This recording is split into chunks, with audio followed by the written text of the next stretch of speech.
What's up, guys? Hades here. So, I believe it's week 6. Yeah, we've done 5. Yeah, we're on week 6.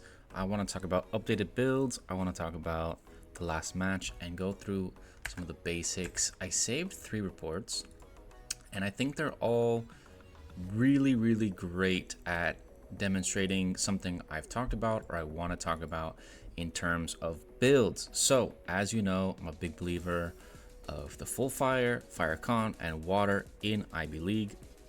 There are tons of other variations, and there's so much tech out there. And I'll slowly go through them, but understanding the basics is important because we just don't have enough teams and knowledge out there to have fun and entertaining games in the early weeks. So, what do we need to learn now? So I have a full fire build with no con, and I beat 2 teams. Now, this is the tech I want to show today and show you what you can do with your builds. And that is an absolute defense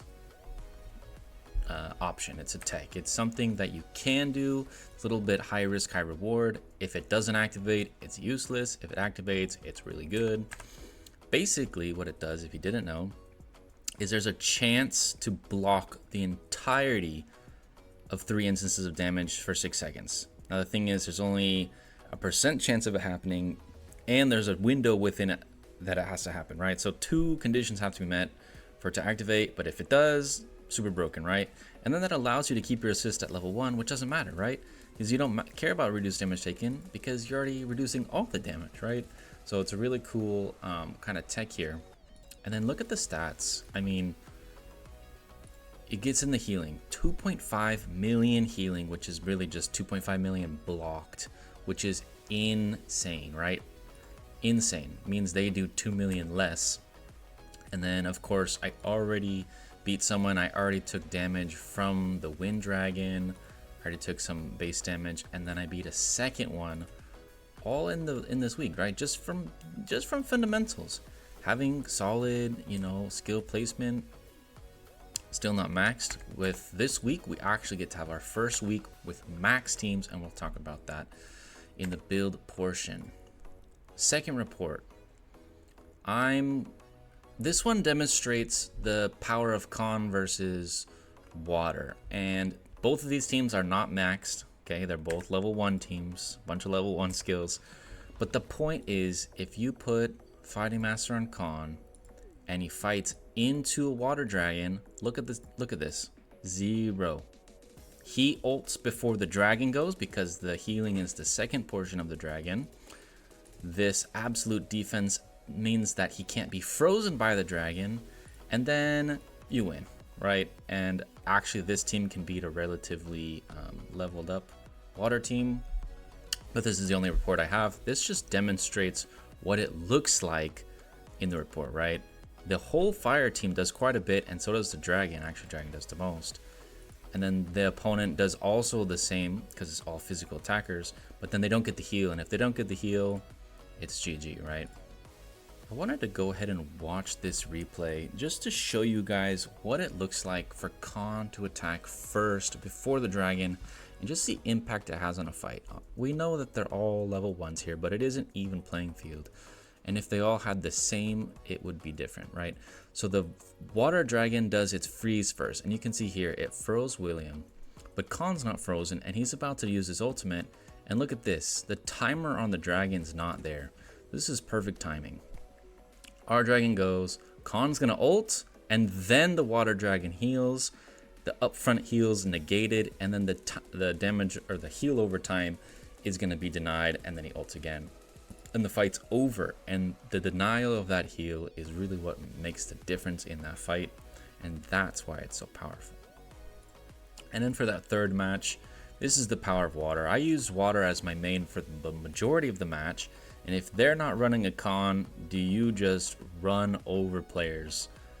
9 mil on Merlin, 6 mil on Attila, and just look at that healing, right? 6 mil healing is so much. You're basically negating 6 million damage of the opponent, which is a lot. And that's what it looks like, right? There's a reason I preach these things over and over, week after week, year after year. It's because they work, right? Especially in these first 10 weeks in the preliminaries. Everyone should have these fundamentals, and then there's adaptations to be built on top, right? So let's talk about some of those adaptations and some builds we can do.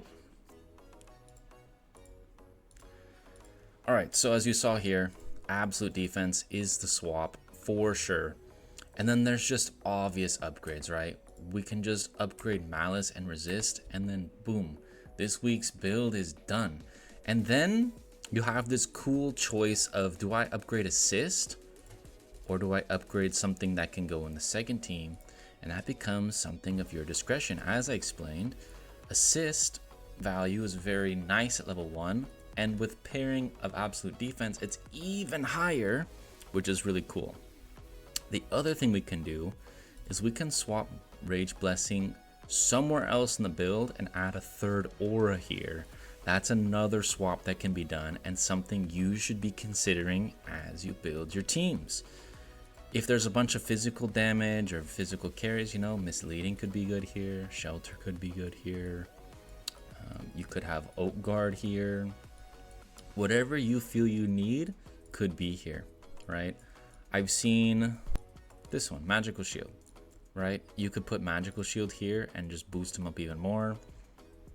Things to consider. Then when you come across to the con build, it's a little bit harder to fit in absolute defense, right? Because now where you're gonna put Rage Blessing? Because if you put here absolute defense, now what do you have? Well, I need Rage Blessing because I want to go first. I want to have the control of energy suppression and rage all combined to get con ult before and to get all my ults first and just have control of the battle, right? Speed control. So I have to either get rid of resist, fighting will, death breath, or an aura. It can't be any of these. Or you just don't run it in this team and you run it in this team.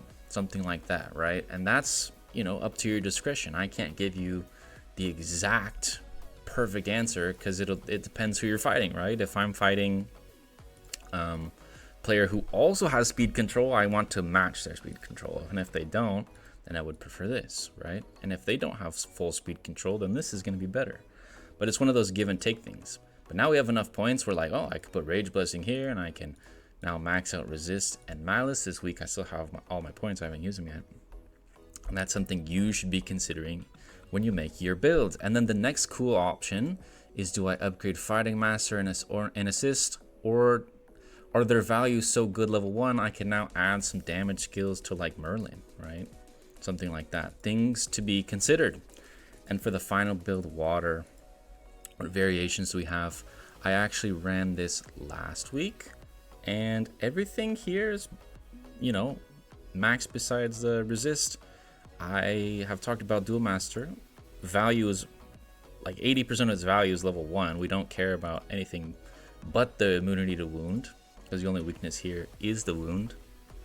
This team only has one aura, which is kind of weird. We could swap it out for an aura. We could swap out Death Breath for an aura. We could swap Rage for an aura.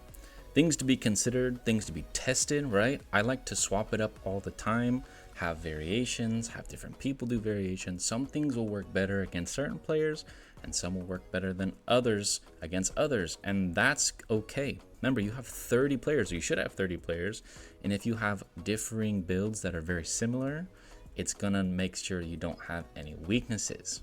So that's the update for this week, the variations with absolute defense, the options on what to upgrade in assist or more damage skills for your second, and whether you want to swap those things or not, making sure you have everything ready for this week's fight. I hope you guys like these kind of build videos, helping you with the foundations of builds, and if you do, make sure to leave a like and subscribe, and I'll catch you guys in the next one.